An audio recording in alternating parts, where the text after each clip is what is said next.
14 minutos han pasado de las 10 de la mañana y para nosotros es un placer recibir a este querido amigo, periodista de larga data, después de más de 3 décadas recorriendo escenas de homicidios, secuestros, motines, fugas, persecuciones policiales y algunos de los casos criminales más impactantes de la historia reciente del Uruguay.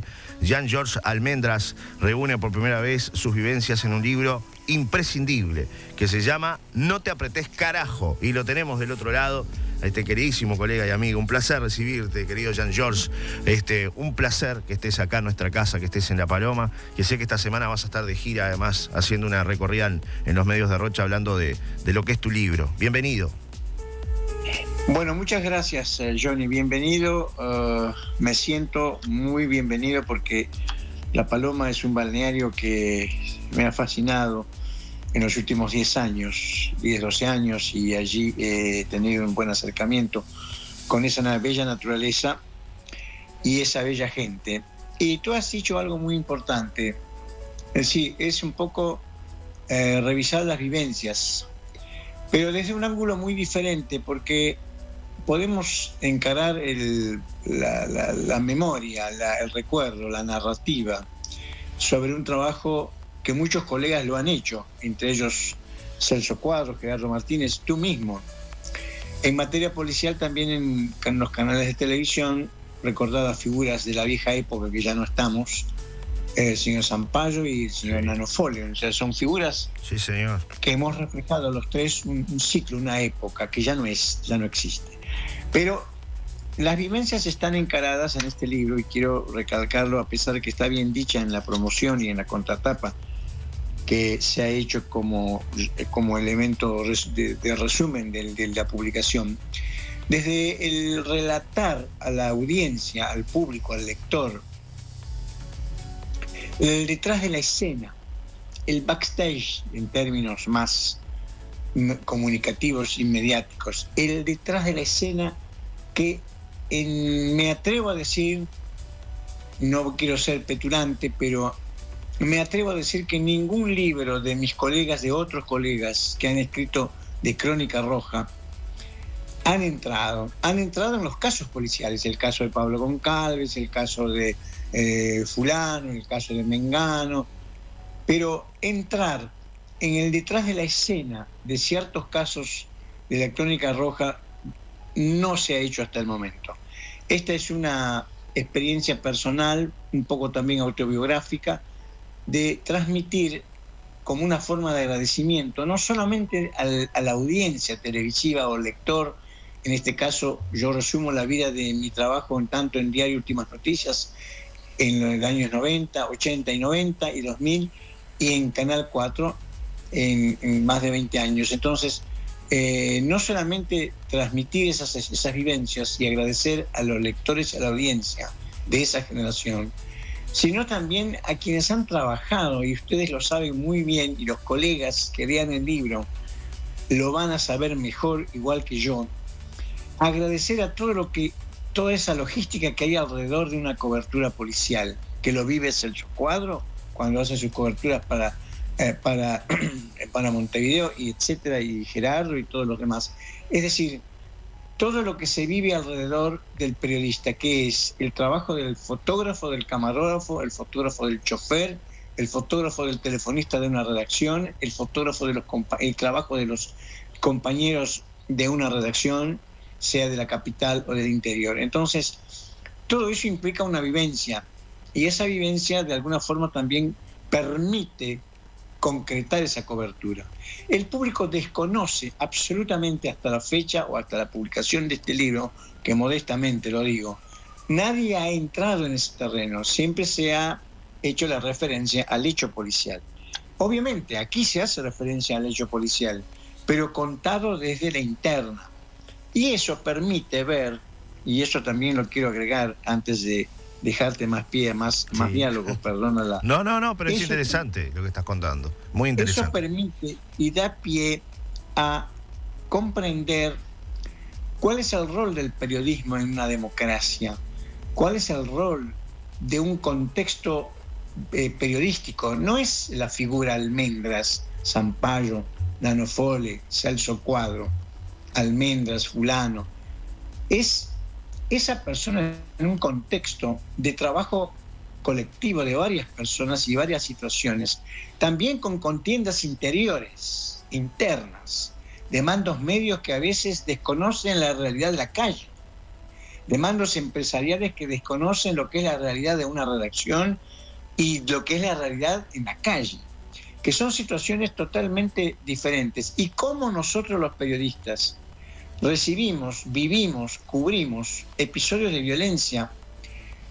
En Piriápolis y en Rocha y en Punta del Este se han dado situaciones terribles de casos policiales días, semanas, de situaciones realmente horrendas. Y también de las situaciones positivas, cuando a través de la intervención de un medio de comunicación se salvan situaciones. Y en el libro yo he vivido situaciones en las cuales yo personalmente he sido intermediario en un motín en La Tablada, cuando se produjo un motín a mediados del año 90, un motín en La Tablada donde se solicita por parte de los amotinados, menores infractores, que están encerrados en una situación que hasta el día de hoy sigue siendo problemática, como el tema penitenciario. Entonces, ahí interviene el periodismo, y en este caso es un hecho muy particular que desconoce el público. ¿Cómo se destrabó esa situación? Sí, fue Almendras, lo digo con nombre y apellido, porque no puedo ser un neófito y decir, no, yo no fui, sí. Una falsa arrogancia, no, fui yo, sí, porque los amotinados pidieron que Almendras y las autoridades del momento, jefe de policía y el presidente del INAM en aquella época, admitieron que tome participación un periodista y un camarógrafo para destrabar una situación y hacer de intermediarios y evitar que rehenes, que eran funcionarios del INAME, fueran agredidos. Con algunos bemoles que en el libro le están explicados, están narrados, son nombres y apellidos, no es ficción este libro, son nombres y apellidos que algunos se sentirán molestos, les resultará incómodo, no me interesa, porque los hechos acontecieron y están documentados plenamente. Porque hubo también por parte, en ese episodio de La Tablada, el motín de La Tablada, hubo situaciones en las cuales obviamente el Estado también puso piedras, obstáculos en la rueda para que no se desarrollara sanamente. Entonces, el libro se transforma, además, mi querido Johnny, en una suerte de denuncia de cómo se trabaja, cómo trabajamos los periodistas, enfrentándonos a diferentes situaciones exógenas a nuestro medio e internas a nuestro medio, incomprensiones, apoyos también, solidaridades, pero también un ambiente mediático, periodístico, y los colegas no me lo van a negar, que tiene una cantidad de vericuetos, situaciones donde lamentablemente la condición humana entra a tallar. Y bueno, nosotros vemos en la pantalla algo, el lector, el televidente lo ve, el trabajo, el producto, la cobertura, sí, exacto, pero la interna no. Entonces el libro trata de la interna, John. Jean-Georges, yo quiero hablar de tus orígenes, de tus comienzos. Vos, si bien naciste en Bolivia, en La Paz, pero desde muy chiquito ya sos más uruguayo que el mate. Pero ¿cómo fueron esos comienzos en tu carrera, ¿no? ¿Cómo arrancaste, digamos, en ese camino del periodismo? ¿Y por qué elegiste ser cronista policial? Porque, bueno, en aquella época era un poco el nombre, ¿no? Eras especializado en policiales. Pero para contarle a la gente cómo se fue dando tu carrera en los medios y bueno, ese crecimiento y exposición que tuviste también. Bueno, yo no elegí ser cronista policial. La crónica policial me eligió a mí, me sustrajo a mí. Yo entré en periodismo en los años 76, 77 en revistas, en una época en la que no existía obviamente las licenciaturas y todo este aparato académico que ahora hace al trabajo profesional, que es muy diferente de aquellos años, aceptémoslos eso también. Es verdad. Entonces, me atrapó la crónica policial porque estando ya ingresado en Últimas Noticias, evidentemente estaba cubriendo información general, que es el primer puntapié que cualquiera entra en una redacción. Si no está ingresado directamente en una especialidad, entra en información general, cosa que permitió también vivir situaciones maravillosas con un equipo humano muy profundo, donde el periodista aprendía de los veteranos periodistas, cosa que hoy escasea esa situación, esa relación, por distintas circunstancias que también responden también a un problema, a un modelo económico y un tema económico empresarial, de políticas económicas y empresariales. Entonces, en aquella época que el periodista aprendía de sus jefes y convivía de una forma más intensa, más cercana, poco a poco me fue el cronista, el jefe de Crónica Policial de Últimas Noticias, a quien dedico el libro, el señor José Perdomo, hoy fallecido obviamente, me fue enseñando el oficio y me dijo: Almendras, te venís a Crónica Policial a trabajar, junto con otros colegas también, Rugni, con José Carlos Rugni. Entonces, eso me llevó a trabajar y a desarrollarme como cronista policial en Últimas Noticias, o sea, en un lenguaje que es el periodístico, es la prensa, el papel escrito. A los pocos tiempos, en el año 88, también otra persona a quien dedico el libro, el gerente, en aquel momento exgerente de canal de Telenoche 4, Abedís Badañán, veterano e histórico periodista de televisión de Canal 4, en complicidad hicieron compinches con mi jefe de página policial, Perdomo, eran aparte muy amigos, y aparte Perdomo de alguna forma a veces ayudaba a pasar datos a Telenoche 4. Necesitaban un cronista policial y Perdomo movió una pieza que dijo: yo tengo uno, se llama Almendras, ¿te sirve? A mí pienso que va a ser interesante, le dijo Perdomo a Badañán, y Badañán dijo que sí, obviamente consultado a las autoridades del canal, y acá así entré en Telenoche 4. Es decir, la voracidad de la profesión nos lleva a quienes quizás sentimos en la interna esta profesión a desarrollarla y a potenciarla. Unos hemos tenido la suerte de encontrar el camino, quizás otros más tarde, o unos quizás no, otros quizás nunca, pero creo que todos los que abrazamos esta profesión, que no regala dinero, que no hace millonarias a las personas en contante y sonante, sino que las enriquece en experiencia de vida y en conocer lo que yo siempre digo, los aspectos fundamentales de la convivencia humana: la ley, el ir contra la ley, la seguridad, y obviamente lo que significa también ser víctimas de estas situaciones, y lo que significa también la vida democrática, porque el periodismo hace una parte vital de la vida democrática. Si no hay libertad de expresión y si no hay periodismo libre, no hay vida democrática. Es una ficción que nos creemos todos los días para no desilusionar a nuestros docentes que nos enseñaron en el liceo y en facultad y en la escuela lo que es la vida democrática, y también al sistema político. Entonces, creo que este libro es una forma de acentuar la presencia del periodismo en la vida democrática, mi querido Johnny. Jean-Georges, es interesante todo lo que nos estás transmitiendo, pero ¿cómo está tu vida hoy? Porque bueno, si bien estuviste, como contabas, más de 20 años en la pantalla de Telenoche 4, sé que tu camino siguió dentro del periodismo, te has especializado también en todo lo que tiene que ver con la ufología, y bueno, es interesante también esa faceta tuya, que me imagino que te debe apasionar y que debes dedicar tiempo también, más allá de lo policial, es parte de tu vida también, ¿no? De investigar, de trabajar en esa área. Sí, siempre fue esa parte uno de los aspectos de mi vida personal. Tanto es así que en varias circunstancias, en coberturas en la calle, en plena tensión, en plena adrenalina, me encontraba con ciudadanos que me decían: Almendras, ¿cómo viene el tema de los ovnis? ¿Cómo viene el tema de la ufología? ¿Cómo viene el tema de Bon Giovanni? ¿Cómo viene el tema de aquí? ¿Cuándo viene? ¿Cuándo van a venir las naves? En medio de la adrenalina policial.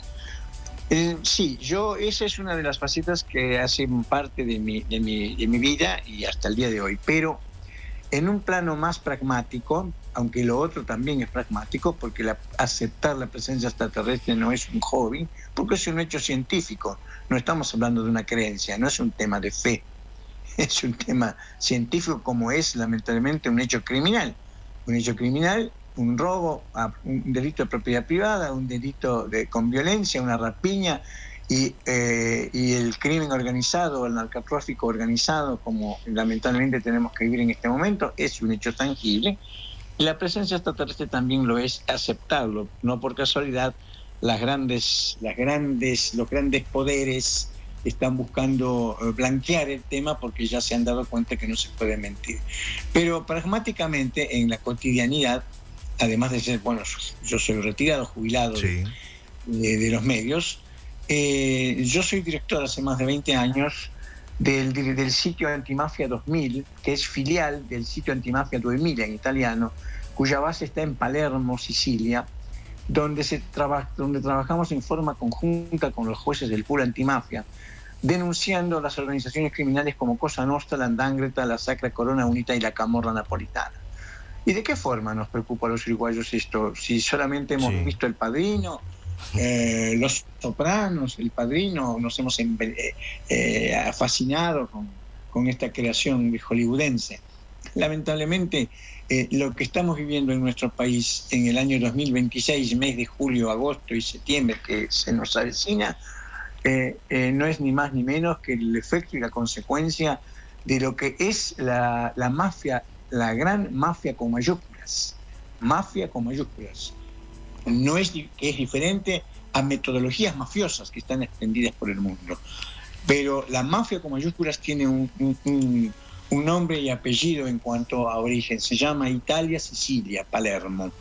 La Reggio Calabria, toda la parte de la Puglia italiana. Es decir, en este momento, el problema de la criminalidad organizada, del narcotráfico organizado en Uruguay, es el efecto de la presencia de las organizaciones mafiosas italianas, y una de ellas, en particular la 'Ndrangheta, desde Italia en Sudamérica. Si no, preguntémosle al señor, imaginemos tomando un café, el ciudadano que me está escuchando ahora tomando un café con el señor Rocco Moravito, un personaje conocido por el uruguayo. No es una fantasía que Almendras se tomó 10 whisky y está diciendo fantasías. Preguntémosle al señor Rocco Moravito qué hacía en Uruguay hace más de 20 años y que fue capturado en el 2017 y misteriosamente, impactantemente, en fuga 2 años después de la jefatura de policía, en un episodio de corrupción policial y ministerial que hasta el día de hoy sigue bajo la alfombra. Y después todo lo que pasa alrededor, con el constante desplazamiento de cocaína, no por kilos ni por bolsitas de café, sino por toneladas, por el puerto de Montevideo y el aeropuerto de Montevideo, proveniendo y participando de la ruta del narcotráfico del Uruguay, yendo hacia Europa. Y tras cuernos palos, en todo ese contexto aparece un señor que se llama Marcet, que hace parte de esta situación, y no precisamente porque sea un personaje novelesco por invención popular. Es un episodio, es un hecho real que involucró escandalosamente al sistema político y al sistema gubernamental, y si no, preguntémosle al señor Luis Alberto Lacalle. Y yo quiero ir a un tema medular, ya que me pregunta qué estoy haciendo. Sí, estoy denunciando la criminalidad de la narcomafia uruguaya, porque nos tenemos que olvidar, les pido a los oyentes, por favor, no lo tomen como una hostilidad de mi parte. Para combatir el narcotráfico tenemos que empezar a combatir nuestra propia hipocresía, porque cuando surgen las luchas de poder partidario